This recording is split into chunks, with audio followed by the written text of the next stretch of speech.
Assalamualaikum warahmatullahi wabarakatuh. Dan sebelum masuk ke ceritanya, alangkah baiknya kita berdoa terlebih dahulu agar senantiasa dalam lindungan Tuhan Yang Maha Kuasa. Bismillahirrahmanirrahim. Langsung saja kita masuk ceritanya.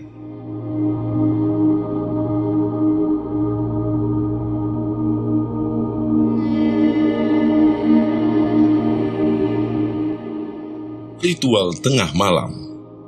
Ibu Sri masih terkapar dalam tempat tidurnya. Dia menyadari bahwa pernikahan yang nantinya akan dilakukan oleh anaknya dengan seorang pria yang bernama Bagus tidak akan berjalan dengan mulus. Orang tua Bagus hanya menginginkan Dini sebagai wadah dari demit manten yang tiap tahun atau tiap kali anaknya menikah, demit itu akan menjadikan istrinya sebagai wadah. Kendala terbesar yang nantinya akan dihadapi oleh Ibu Sri adalah pembuktian terhadap kejahatan yang telah dilakukan oleh Bunda Melati kepada keluarganya. Ia sama sekali tidak menyangka bahwa semua teror yang terjadi kepadanya merupakan satu dari banyaknya serangkaian rencana yang sudah dipersiapkan oleh keluarga dari Bunda Melati sendiri. Kini, Ibu Sri hanya bisa memegangi lukanya sembari melihat langit-langit kamar. Ia juga tidak peduli jika nantinya akan ada teror semacamnya. Ia tampak lelah dan tidak bergairah lagi untuk menjalani kehidupan yang penuh dengan kebohongan. Namun, hati kecilnya menangis. Dia merasa telah gagal untuk memberikan kebahagiaan kepada anaknya sendiri. Terlebih lagi, keluarganya adalah orang biasa, rakyat kecil yang sedang memberikan kebahagiaan kepada anak perempuannya. Saat dimana Ibu Sri sedang memikirkan sesuatu yang tidak-tidak, dia berencana untuk mencari cara agar bisa menghentikan ini semua dengan cepat. Sisir dan Melati. Ucapannya sambil meneteskan air mata. Perlahan, ia membangkitkan tubuhnya yang masih terlentang di kasur. Ia berusaha menarik semua beban rasa sakitnya. Bagian kepala yang sudah terluka kini berganti kepada bagian leher yang memiliki luka dengan fatal. Aku harus membakar semuanya. Ibu Sri menengok ke arah jendela kamarnya. Masih ada waktu untuk bisa menghentikan ini semua. Dia hanya membakar semua melati dan sisir pemberian dari perias pengantin yang memberikan efek teror mematikan kepadanya. Matahari sudah sedikit meredup. Cahayanya benar-benar memberikan kehangatan, tapi tidak bagi hati dan pikirannya yang semakin panas seperti terbakar oleh amarah dendam yang menggebu-gebu. Sembari memegangi lehernya, Ibu Sri mengangkat satu persatu kakinya dan memindahkannya ke bagian bawah kasur. Ia berencana untuk keluar dari kamarnya dan bertujuan untuk menuju ke kamar Dini. Saat Ibu Sri membuka pintu kamarnya, ia terkejut dengan kehadiran dua orang asing wanita yang sudah terduduk di ruang tamu. Dua orang wanita tersebut langsung menundukkan kepalanya sebagai tanda penghormatan kepada Ibu Sri. Siapa kalian? Saya perias pengantin yang ditugaskan oleh Bunda Melati untuk membawa anak ibu ke tempat kami. Sudah 2 hari rasanya dia tidak pernah kembali. Kami ingin melihat wajah cantiknya dan menyesuaikan lagi dengan riasan yang kami sandingkan untuk pesta pernikahan nanti. Tidak, saya tidak menyetujui pernikahan ini. Dua orang wanita tersebut adalah Bi Ima dan juga Cici. Keduanya berencana untuk mengambil Dini untuk kembali dirias nanti saat pesta pernikahan tiba. Cici dan Bi Ima hanya tersenyum. Dia mengetahui akan sesuatu yang tidak bisa diterima oleh Ibu Sri terhadap apa yang memang tidak diketahui oleh anaknya, yaitu Dini. Mereka pun terus beradu argumen. Ibu Sri tetap kekeh untuk tidak menikahkan anaknya dengan Bagus. Ia tahu betul bahwa orang tua Bagus hanya memperalat keluarganya dan berkeinginan untuk menjadikan Dini sebagai salah satu dari tumbal mereka. Perbedaan itu pun akhirnya memuncak. Ibu Sri meminta kepada Bi Imah dan Cici untuk pergi dari rumahnya. Ia bahkan tidak segan untuk mengusirnya dengan cara melempari keduanya dengan menggunakan benda-benda yang ada di sekitarannya seperti sapu dan lain-lain. Perlakuan dari Ibu Sri pun membuat Bi Imah naik pitam. Ia kemudian mengancam Ibu Sri untuk membuatnya menjadi menderita sampai ajal menjemputnya. Mendapatkan ancaman seperti itu, Ibu Sri justru melawan. Ia tidak takut jika dirinya menderita, asalkan kebahagiaan akan dimiliki oleh anaknya, yaitu Dini. Bi Imah dan Cici pun akhirnya mengalah. Ia memilih untuk pergi dari rumah Ibu Sri, dibanding membuat keributan yang tidak layak dan menjadi tontonan warga sekitar. Mereka berdua akhirnya meninggalkan rumah Ibu Sri. Namun, setelah mereka berdua keluar dari rumah, keduanya kembali mendapatkan umpatan serta cacian dari mulut Ibu Sri yang tidak bisa mengontrol diri. "Kalian semua pengabdi setan. Kalian semua sengaja menjadikan anakku sebagai korban pesugihan. Enyalah dari sini, bajingan." Perkataan itu membuat Bi Imah dan Cici tersenyum. Senyumannya seperti menandakan akan ada rencana selanjutnya untuk menyingkirkan wanita tua yang menjadi penghalang dari keinginan tuannya. Jika memang sudah seperti itu, maka Ibu Sri akan berhadapan dengan maut, seperti apa yang Bi Imah dan Cici pikirkan setelahnya. Ibu Sri masih memegangi kepalanya. Ia masih merasakan rasa sakit yang begitu kuat di bagian kepala. Rasa sakit yang bersamaan juga terjadi di bagian leher. Setelah dirinya tidak bisa mengontrol diri dan memaki-maki seorang perias pengantin suruhan Bunda Melati, leher dari Ibu Sri kembali merasakan rasa sakit. Ia hanya bisa bersandar di depan rumah sambil menunggu Dini dan juga suaminya. Dan tidak berselang lama, Pak Terjo dan Dini pun kembali ke rumah. Mereka berdua terkejut saat mendapatkan Ibu Sri sedang bersandar di pintu rumah dengan rambut yang sudah acak-acakan, ditambah dengan luka di bagian leher. Dini dan Pak Terjo pun mulai khawatir dengan keadaan dari Ibu Sri yang terus-menerus mendapatkan hal-hal aneh jika ditinggal sendiri di dalam rumah. "Bu, Ibu kenapa?" tanya Pak Terjo. Ibu Sri hanya menangis. Ia memeluk suami dan juga anaknya yang menjadi tempat untuk berlabuhnya ketenangan di dekatnya. Air matanya benar-benar mengalir dengan deras.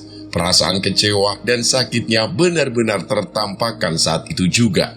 Pertanyaan besar pun menyelimuti Pak Terjo dan juga Dini. "Leher Ibu kenapa, Bu?" tanya Dini. Ibu Sri pun langsung menatap tajam ke arah anaknya. Ia kemudian memegangi kerah baju anaknya sambil berkata, "Demit manten itu ada di rumah kita. Mereka berniat menumbalkanmu dan menjadikanmu sebagai wadah." Jelas Ibu Sri. "Wadah?" tanya Dini. Ibu Dini pun langsung melihat banyak melati yang berserakan tidak jauh dari depan rumahnya.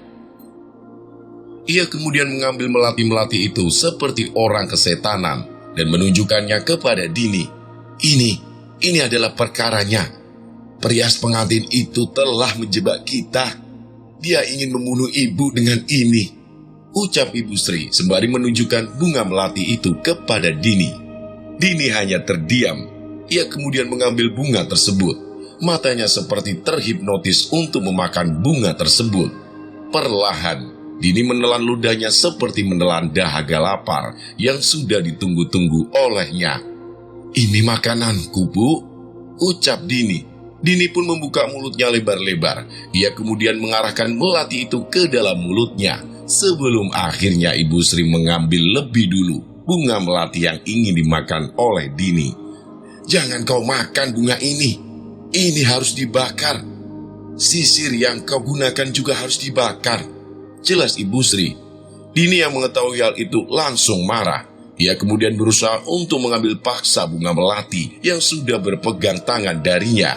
Sedangkan Ibu Sri, ia menginjak bunga melati tersebut tepat di hadapan anaknya sendiri.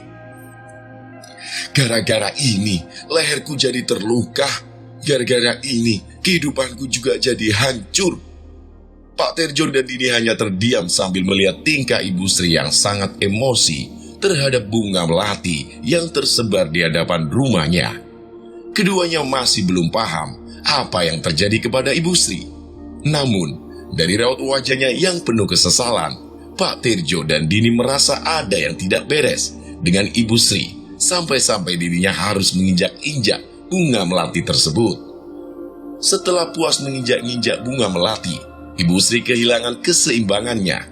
Tubuhnya tiba-tiba terjatuh. Ibu Sri kembali pingsan. Mukanya semakin pucat, seperti Ibu Sri kelelahan. Mental dan fisiknya benar-benar diserang beberapa hari ini. Mungkin penyebab dari ini semua adalah ketakutan yang dirasakan oleh Ibu Sri sendiri. Pak Tirjo segera mengangkat tubuh Ibu Sri ke dalam kamar. Dini masih berada di luaran rumah. Ia masih menatap bunga-bunga melati yang diinjak-injak oleh ibunya. Seakan kebiasaannya sudah mendarah daging, Dini segera berlari ke tempat di mana bunga melati itu diinjak-injak. Ia kemudian mengambil satu persatu melati itu, lalu melahapnya seperti orang yang sedang kelaparan. Allahu Akbar, Allahu Akbar. Waktu maghrib berkumandang, orang-orang di desa Wongso segera masuk ke dalam rumah. Mereka tahu jika waktu maghrib adalah waktu yang sangat sakral, melebihi waktu-waktu lainnya. Keadaan Ibu Sri sedikit membaik. Ia hanya perlu beristirahat penuh dan diberikan perawatan yang terbaik. Pak Tirjo mengundang salah seorang ustadz yang memang berasal dari sekitaran desa. Katanya, ustadz tersebut pernah mengobati orang-orang yang memang mendapatkan gangguan yang sama seperti yang telah terjadi kepada Ibu Sri. Menurut ustadz tersebut, Ibu Sri mengalami gangguan gaib yang mungkin saja disebabkan oleh sesuatu yang berada di sekitaran rumahnya. Sudah berapa lama teror ini terjadi? Tanya ustadz tersebut kepada Pak Tirjo. Kira-kira sudah 2 hari ini, ustadz. Apakah sebelumnya pernah ada orang asing yang pernah memasuki rumah ini selama 2 hari kemarin? Pak Tirjo terdiam. Ia bahkan tidak mengetahui akan hal tersebut.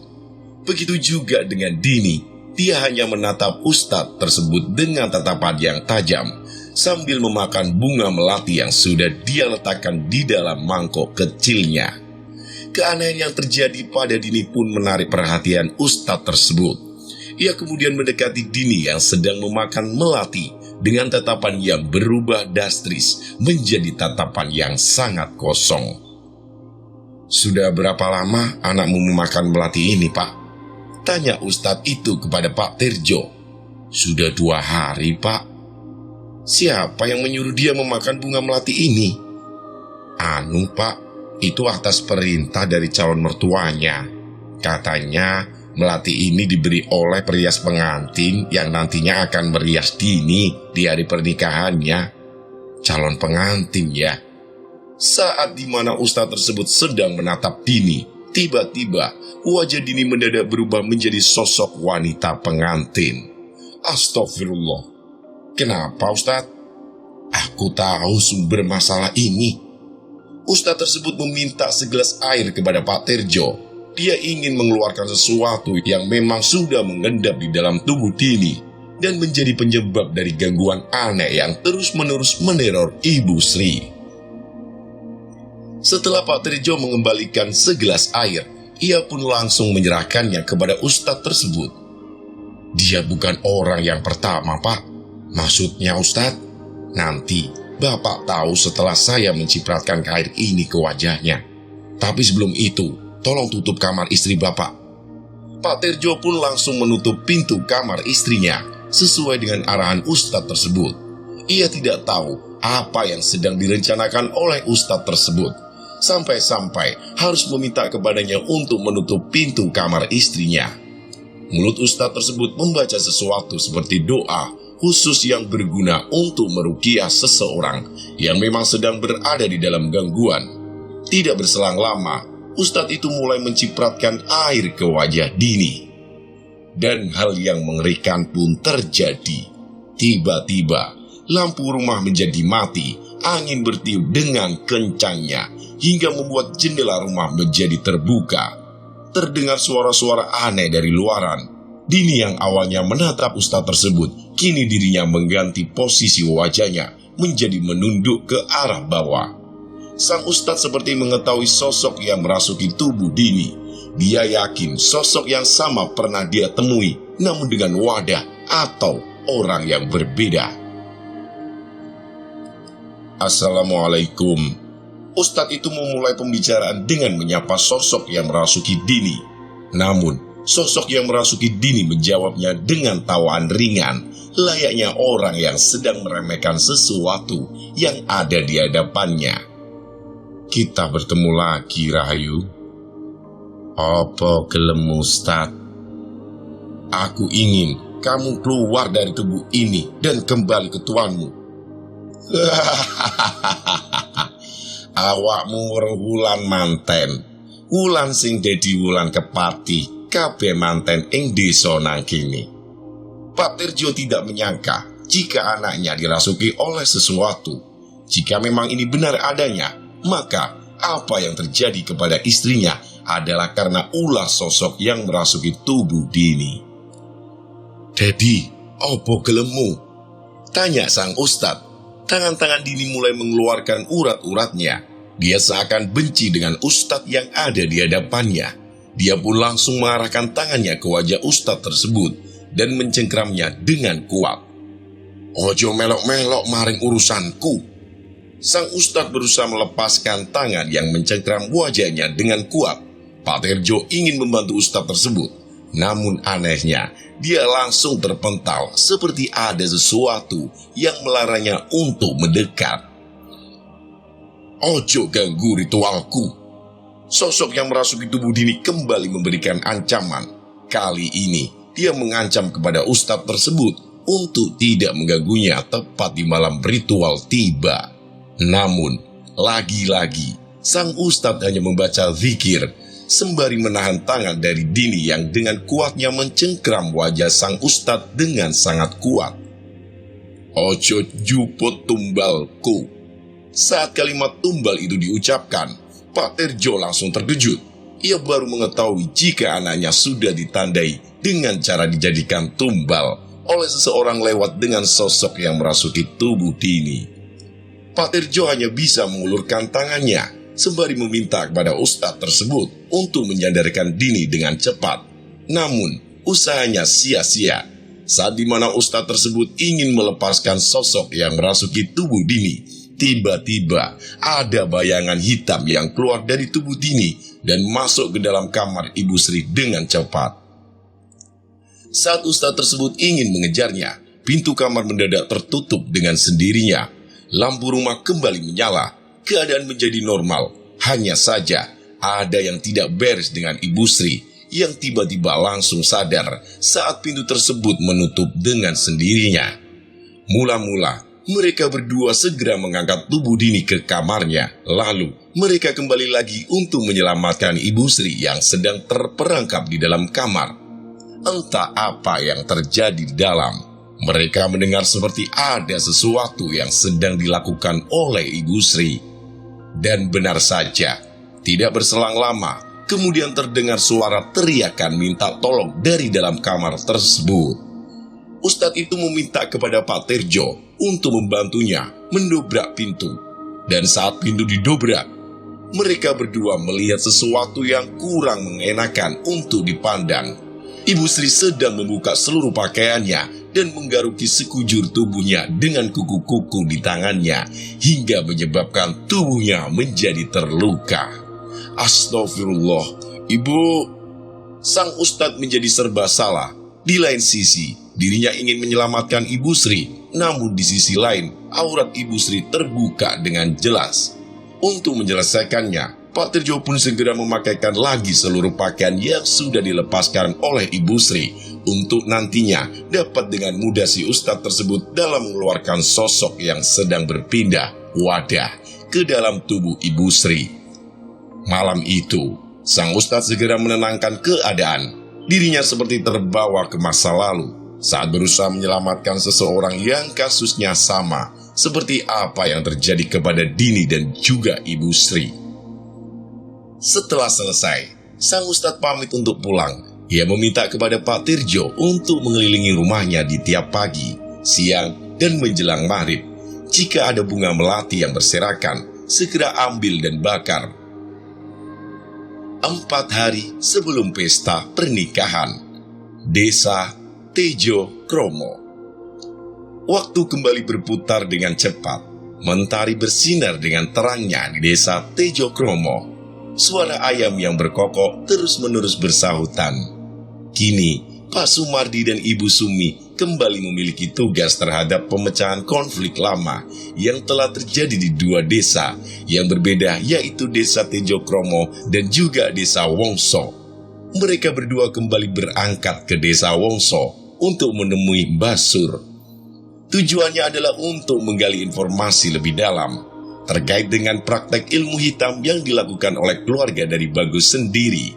Tidak seperti hari-hari biasanya, Pak Sumardi dan Ibu Sumi justru terus mengunjungi desa Wongso untuk membongkar lebih dalam terkait dengan sesuatu yang sudah lama belum juga terpecahkan.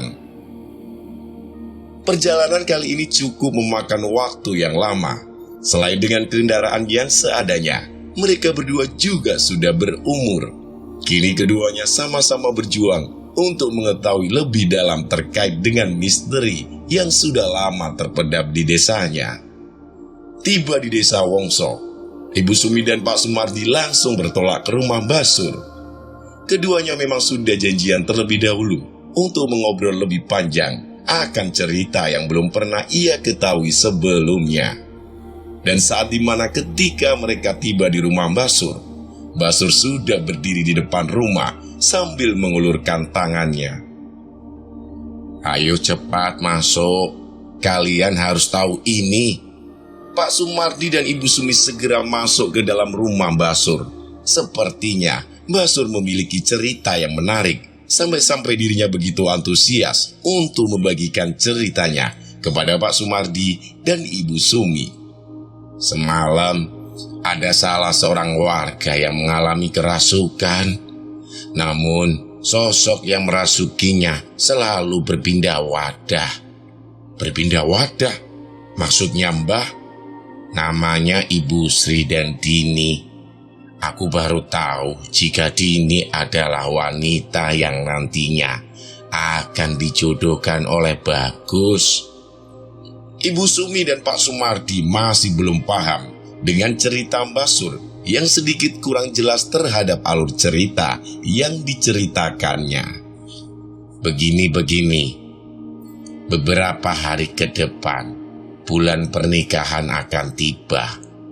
Tepat bulan itu tiba, Bagus akan menikah dengan seorang gadis yang berasal dari desa Wongso yang bernama Dini.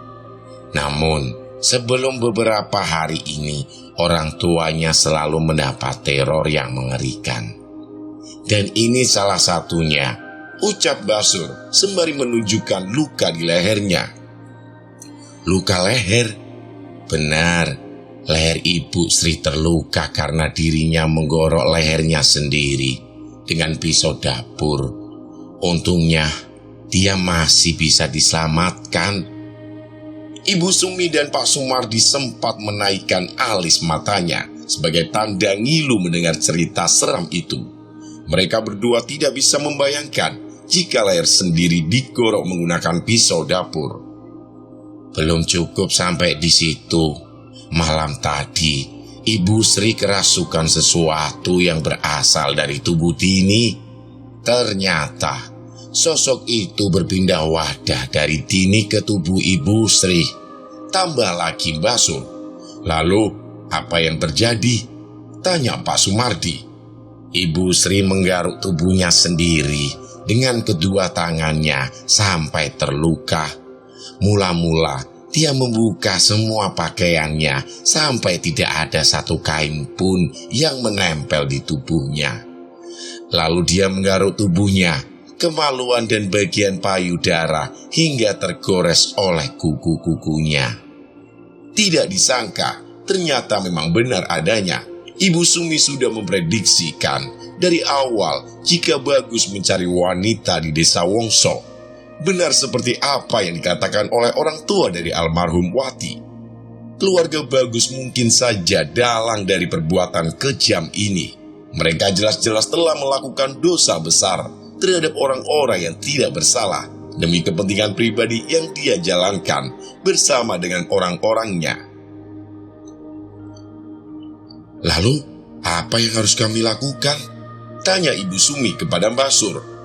"Biasanya, perias pengantin itu akan mendatangi rumah dari calon pengantin bagus. Aku mengenali rupanya." Mbah Sur berniat membantu Pak Sumardi dan Ibu Sumi untuk mengetahui perias pengantin dari setiap calon pengantin yang akan dinikahkan oleh Bagus. Karena itulah, kesempatan ini menjadi kesempatan yang sangat langka. Di desa lain, kesempatan ini hanya sekali datang. Kesabaran yang dilakukan oleh Pak Sumardi dan Ibu Sumi benar-benar membuahkan hasil.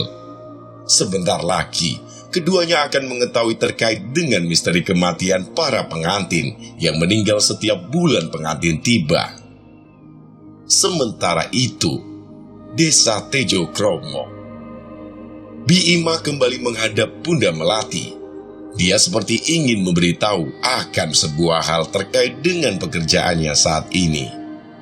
"Bunda, akan ada banyak pengganggu dalam acara bulan pernikahan tiba nanti." "Aku tahu. Mungkinkah ritualnya dipercepat?" "Sabar sejenak. Kita ikuti semua keinginannya.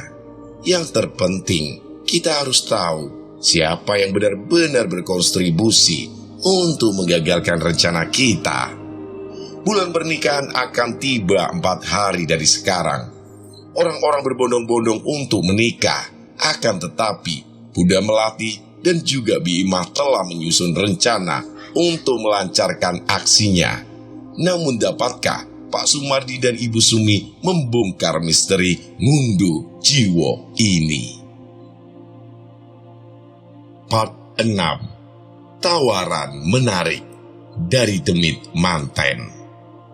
Perintah dari Bunda Melati bersifat mutlak. Jika dia menginginkan penundaan terhadap ritual yang nantinya akan dilakukan, maka segala apapun yang diperintahkan harus dijalankan sesuai dengan keinginan dari Bunda Melati sendiri. Setelah diketahui terkait dengan para pengganggu yang mencoba berkeinginan untuk membongkar rahasia yang sudah lama tertutupi dalam kabut kebohongan, Bunda Melati berkeinginan untuk menumpaskan satu persatu orang yang memang secara berkelanjutan ingin menjeburkan diri dalam permasalahannya. Tidak heran, dengan umpan yang dilakukan oleh Bunda Melati terhadap dengan gangguan yang diarahkan kepada Ibu Sri telah memberikan kegaduhan dalam ruang lingkup orang-orang yang telah menunggu momen itu. Mereka dengan belak-belakan telah bersedia untuk berhadapan dengan maut jika turut campur dengan satu dari banyaknya peristiwa naas yang nantinya akan diciptakan oleh Bunda Melati. "Jangan beritahu ini kepada Bagus.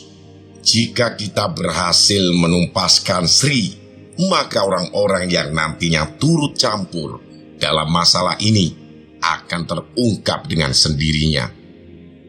Itulah rencana awal dari Bunda Melati. Dia sengaja membuat kegaduhan secara bertahap untuk melihat siapa-siapa saja yang nantinya akan turut campur dalam rencananya. "Baik Bunda, tapi izinkan saya bersama dengan Cici yang mengurusnya. Jika ritual tidak bisa dijalankan cepat, kami berdua akan menumpaskan Sri dalam waktu 1 hari." "Aku ikuti keinginanmu." Bi Ima pamit mundur diri. Ia kemudian melewati sebuah ruangan yang dalamnya terdapat seorang pria tua yang sudah berada di ambang kematian. "Nasibmu malang sekali, Pak." Bi Ima menatap dengan penuh kasihan terhadap seorang pria tua yang dulunya adalah bos kayu terkenal di Desa Tejo Kromo. Kini dirinya tidak bisa melakukan apapun semenjak Bunda Melati mengambil jiwanya untuk kepentingan pribadinya. Setelah urusannya dengan Bunda Melati telah usai, Bi Ima pun kembali pergi meninggalkan Desa Tejo Kromo bersama dengan Cici. Keduanya sudah terbiasa bersama-sama kemanapun akan pergi. Baik itu melakukan pekerjaan sebagai perias pengantin, mengunjungi Bunda Melati, atau memang ada tugas-tugas tertentu yang masih berkaitan dengan pekerjaannya saat ini. Akan tetapi, mereka berdua tidak pernah dikenal atau diketahui oleh siapapun warga desa Tejo Kromo. Para warga bahkan menganggap mereka berdua adalah sebagai orang yang memang bekerja di rumah Bunda Melati. Sehingga para warga tidak pernah sekalipun menaruh kecurigaan terhadap Bi Imah dan Cici. Sebenarnya, hal yang menutupi itu semua adalah karena upaya dari Bunda Melati sendiri. Bunda Melati tidak pernah memperkenalkan mereka berdua kepada para warga. Hanya saja ada sesuatu yang tidak bisa diketahui oleh banyak orang yang di balik layar terkait perias pengantin pribadi itu sendiri. Biasanya saat pernikahan tiba, keduanya akan mengganti pekerjaannya atas suruhan dari Bunda Melati. Teruntuk sebelum pesta pernikahan dimulai, biasanya Bunda Melati akan menyuruh Bi Imah menjadi perias pengantin. Cara ini dilakukan oleh Bunda Melati untuk mengikat calon pengantin dengan apa yang memang sudah disiapkan sebelumnya, yaitu menjadikan pengantin itu sebagai wadah dari demit manten. Sedangkan yang jarang orang ketahui adalah terkait dengan peran Cici yang sangat pasif ketika pernikahan itu dimulai. Pekerjaan Cici adalah melakukan hal penting dari proses yang nantinya akan dilakukan, yaitu merias pengantin tepat di hari pernikahan tiba. Jadi, dapat disimpulkan bahwa keduanya memiliki pekerjaan masing-masing di waktu yang berbeda. Bi Imah melakukan keterikatan antara demit manten dengan calon pengantin sebelum pernikahan tiba, dengan tujuan menjadikan calon pengantin itu sebagai wadah dari demit pengantin. Sedangkan Cici, dia adalah bagian eksekusi terpenting dengan merias pengantin tepat di hari pernikahan tiba. Dalam artian, ketika calon pengantin itu sudah dijadikan wadah oleh demit pengantin, maka tugas Cici adalah merias calon pengantin di hari pernikahan, agar demit manten bisa mengambil alih wadah yang baru, yaitu calon pengantin itu sendiri. Pertukaran inilah yang disebut dengan ngunduh jiwa. Istilah yang dimaksud bertujuan untuk mengambil jiwa dari wadah yang akan dijadikan sebagai demit pengantin selanjutnya. Saat mereka berdua keluar dari rumah Bunda Melati, mereka melihat banyak sekali bunga melati yang bertaburan di sisi rumah. 4 hari dari sekarang, apakah semuanya akan sesuai dengan rencana di 1 tahun yang lalu? Tanya Cici kepada Bi Imah. Bulan pengantin sebentar lagi tiba ya. Rahayu sebentar lagi akan tergantikan. Mereka pun meninggalkan rumah Bunda Melati dengan senang hati. Entah siapa yang memiliki ide segila ini. Akan tetapi, semua akan sirna ketika waktu yang telah ditentukan akan tiba.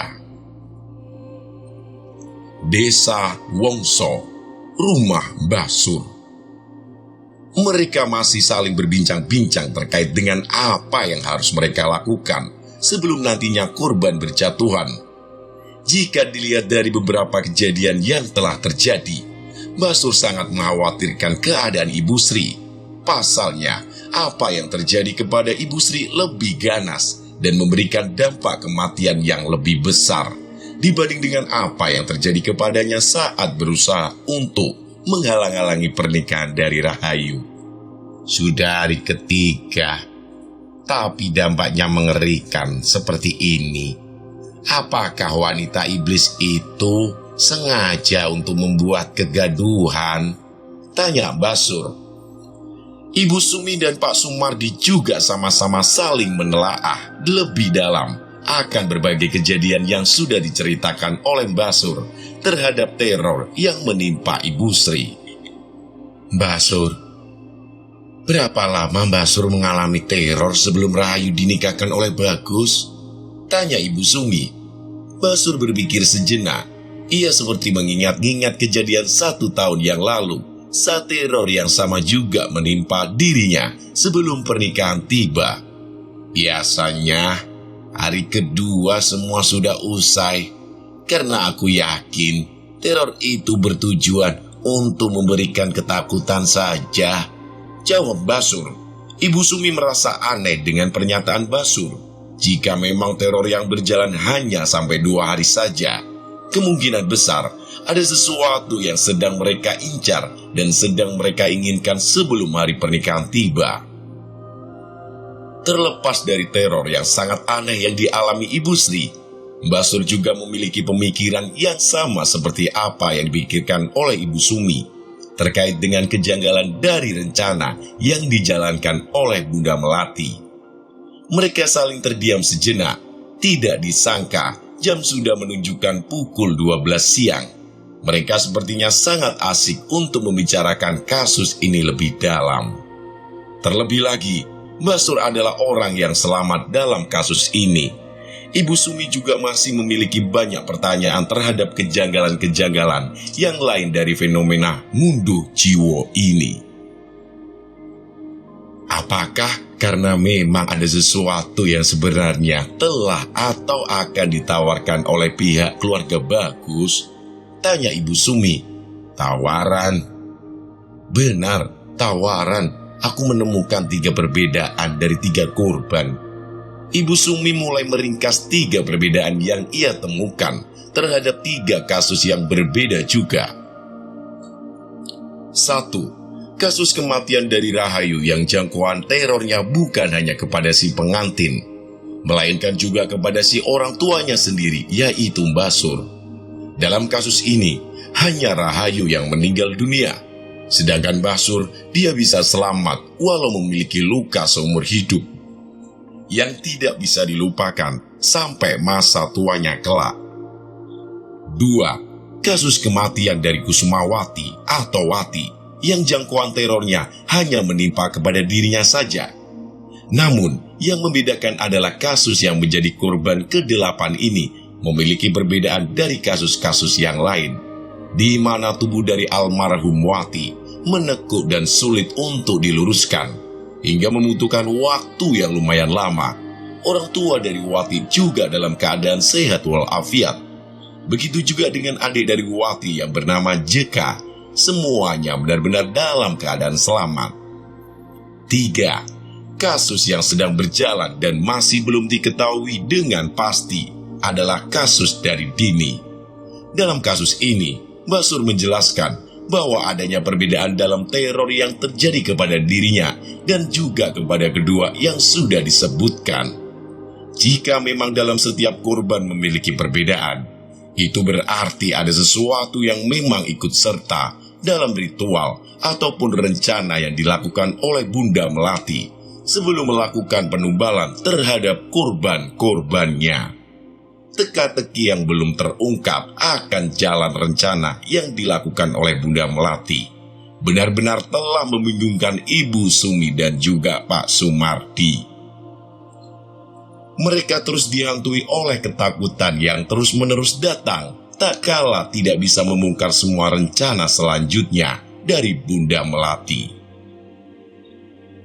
Jika memang ada orang lain yang bekerja sama dengan Bunda Melati, bisa dipastikan dia adalah orang yang menerima tawaran itu. Desa Tejo Kromo, rumah almarhum Wati. Seorang pria berjalan penuh dengan ketakutan.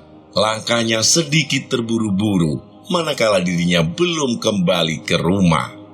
Sudah beberapa hari ini, Pak Wikto selalu keluar tanpa izin dari istrinya. Entah pekerjaan apa yang dilakukan oleh Pak Wikto, namun semenjak meninggalnya Wati, Pak Wikto sering keluar rumah dengan keperluan yang jelas. Akan tetapi, kesibukan yang dilakukan oleh Pak Wikto ternyata tidak diketahui oleh Jeka dan ibunya. Kesibukan Pak Wikto dinilai sangat dirahasiakan, sampai-sampai tidak ada satupun dari keluarganya yang mengetahui terkait dengan motif pekerjaan yang tiap hari dikerjakannya. Sesampainya di rumah, Pak Wikto langsung membersihkan tubuhnya dan bertolak menuju ke kamar mandi. Seperti biasa, sehabis mandi, Pak Wikto langsung mencuci seluruh pakaian yang baru ia kenakan. Padahal, tugas mencuci pakaiannya ada pada istrinya. Namun, Pak Wikto sudah biasa melakukan ini semenjak sang anak atau Wati meninggal dunia. Setelah mencuci pakaiannya, Pak Wikto langsung menjemur pakaian itu di tempat yang terpisah. Ia biasa menjemur pakaian di bagian belakang rumah, dan tempat itu memang dikhususkan untuk pakaiannya sendiri. Setelah mencuci pakaiannya, Pak Wikto langsung menjemur pakaian itu di tempat yang terpisah. Ia biasa menjemur pakaian di bagian belakang rumah, dan tempat itu memang dikhususkan untuk pakaiannya sendiri. Padahal sudah berumur, tapi darahnya masih saja berceceran di sekitar pakaianku, ucap Pak Wikto sambil berusaha membersihkan noda darah di bagian celana dalamnya. Semenjak kematian dari Wati, keluarga dari JK ini sedikit hancur. Walaupun dalam kesehariannya mereka tercukupi, namun ada beberapa hal yang dirasakan tidak masuk akal. Istri Pak Wikto yang bernama Ibu Heni tidak bisa bergerak sama sekali. Dia bahkan harus berada seharian di atas ranjang dan mengandalkan JK atau anak bungsunya dalam mengurusi pekerjaan rumah tangganya, seperti menyiapkan makanan, mencuci baju, membersihkan rumah, dan lain sebagainya. Sudah tahun semenjak kematian dari Wati, JK masih belum menemukan titik jelas terkait dengan kematian kakaknya tersebut. Selain itu, dia juga mencurigai bapaknya yang terkadang membawa banyak uang sehabis pulang bekerja. Uang yang dibawa oleh bapaknya ini dalam hitungan hari bisa mencapai jutaan rupiah. Hanya saja, yang membuatnya tidak habis pikir adalah uang tersebut cepat habis dalam hitungan hari saja. Maklum, mereka juga berupaya untuk bisa menyembuhkan Ibu Heni yang masih terbujur sakit yang sudah berbulan-bulan lamanya. Setiap kali Pak Wikto pulang, JK enggan menanyakan terkait dengan pekerjaannya. Komunikasi antara keduanya juga menjadi minim. Belum lagi, permasalahan ekonomi yang terus mengerus kehidupannya membuat JK tidak bisa berbuat apa-apa selain menerima semua kehendak yang telah diberikan dalam kehidupannya. Saat itu, Pak Wikto kebetulan sedang berada di dapur. Ia sedang merasakan sayur kesukaannya sendiri, sayur dengan potongan buah nangka, dan dibuat seperti layaknya gudeg menjadi makanan favorit keluarganya.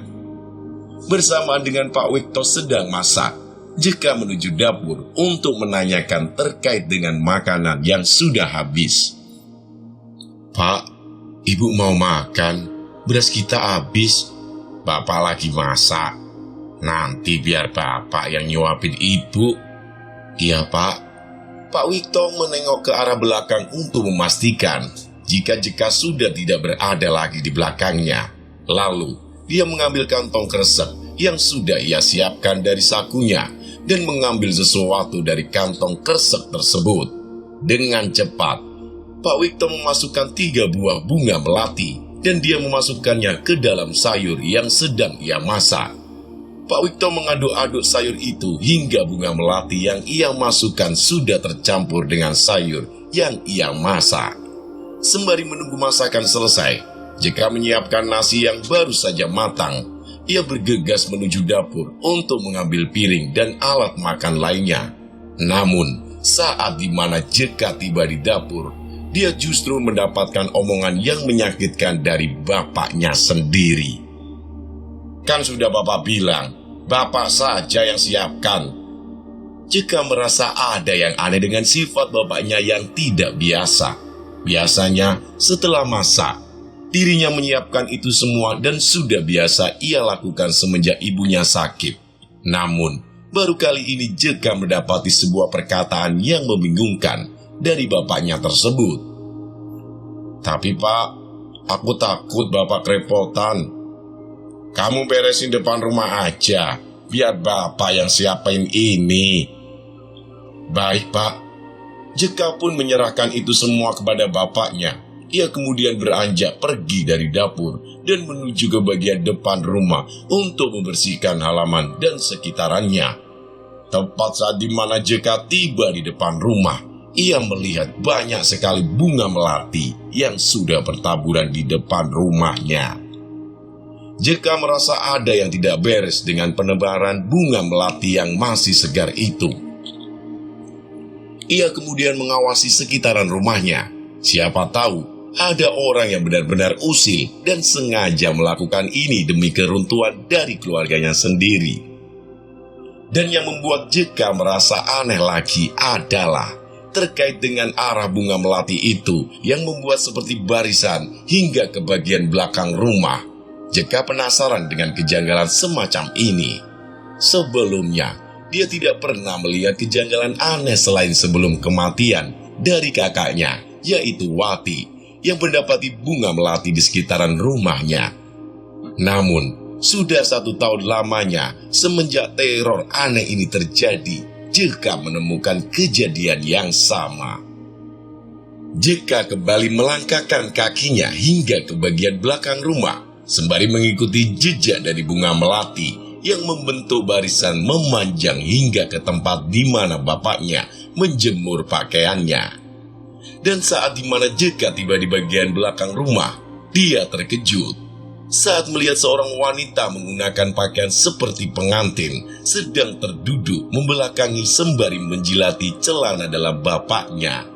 Lidahnya memanjang saat menjilati pakaian dalam bapaknya yang tampak dengan jelas ada noda merah di sekitarannya. Tiba-tiba, Jeka merasakan hawa merinding yang begitu besar saat wanita tersebut menengok ke arahnya.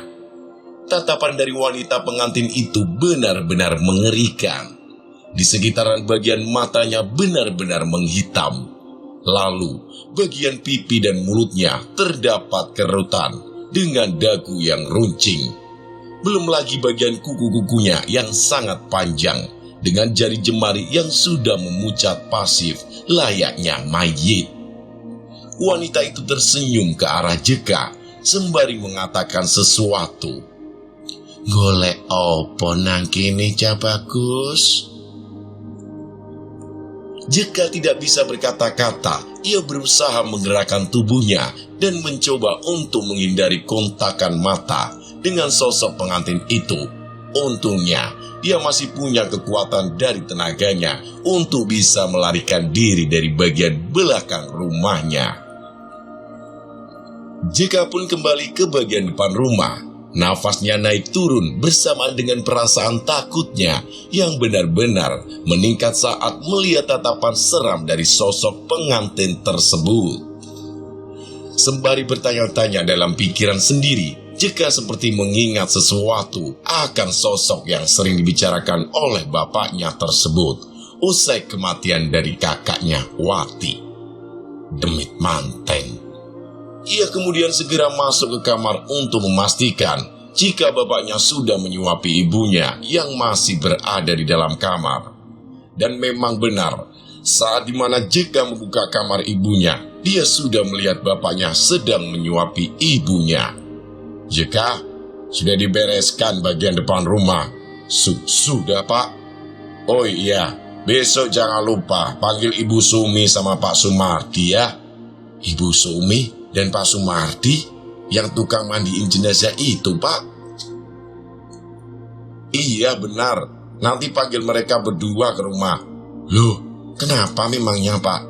"Bapak mau silaturahmi saja." Aneh. Tidak seperti biasanya Pak Wikto memanggil Ibu Sumi dan Pak Sumardi jika memang tidak ada keperluan yang benar-benar sangat khusus.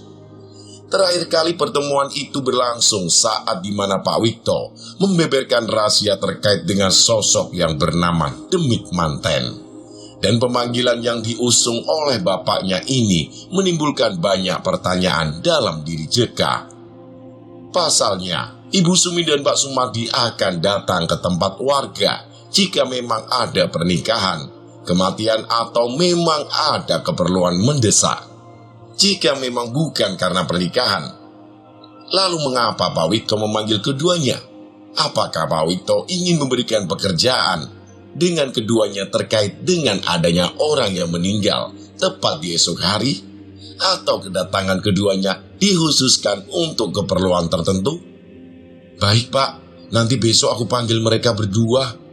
jika melihat ibunya memakan makanan yang diberikan oleh bapaknya dengan sangat lahap. Tidak seperti biasanya, kini ibunya memegang makanan itu dengan kedua tangannya sendiri. Aneh, banyak keanehan yang terjadi saat Pak Wikto datang kembali ke rumah. Malam harinya, jika tidak bisa tidur, ia hanya terjebak dalam pikirannya yang berlebihan dengan kemunculan demit manten yang berada di rumahnya.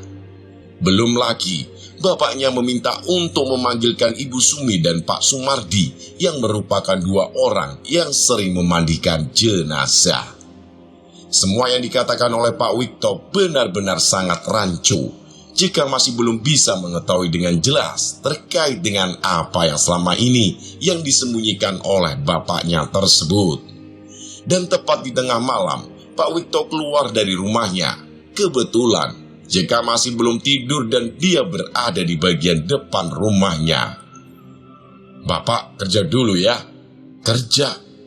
"Iya, kebetulan Bapak ada kerjaan mendadak hari ini." "Sebenarnya Bapak kerja apa?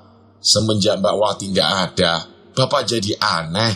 Belum lagi penyakit yang Ibu derita selama berbulan-bulan." "Tolonglah Pak, bersikaplah terbuka kepada Jeka."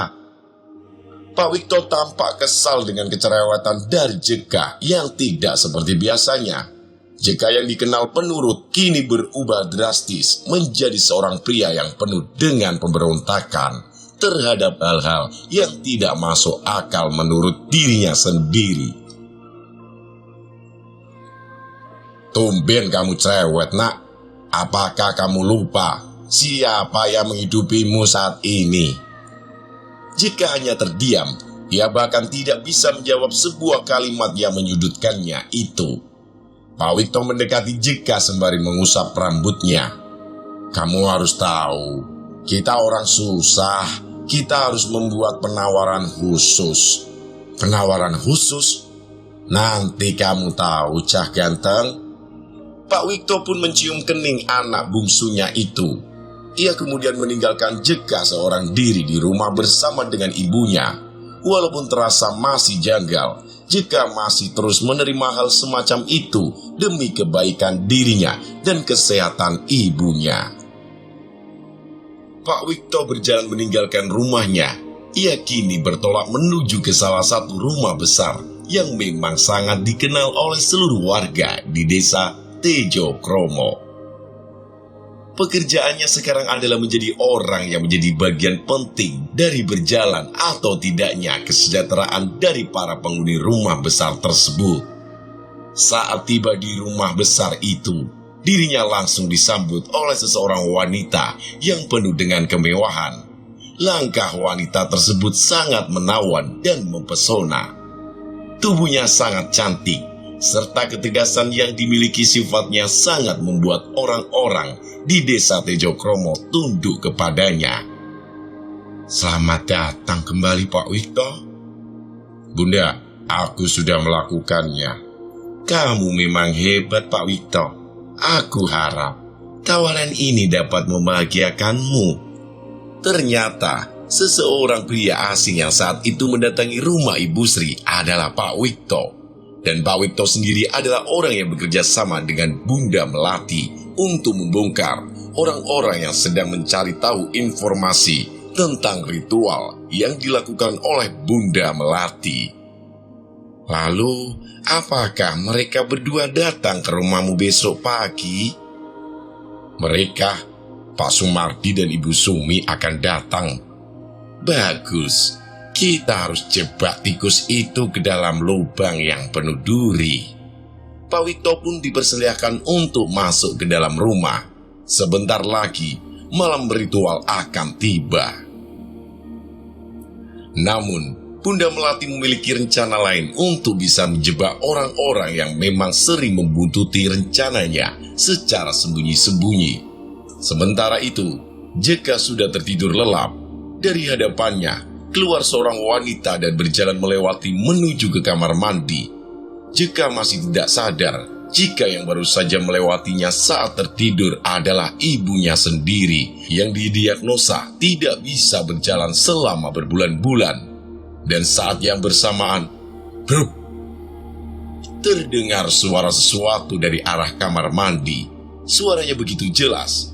Jeka langsung terkejut saat dia mendapati kamar ibunya sudah terbuka lebar. "Ibu!" Jeka pun segera mencari ibunya. Dia mencari ke bagian depan rumah, namun dia tidak mendapati siapapun di luaran. Firasatnya tertuju kepada arah kamar mandi. Sambil menelan ludahnya sendiri, Jeka berjalan perlahan. Ia merasakan ada hal buruk yang akan menimpa kepada dirinya.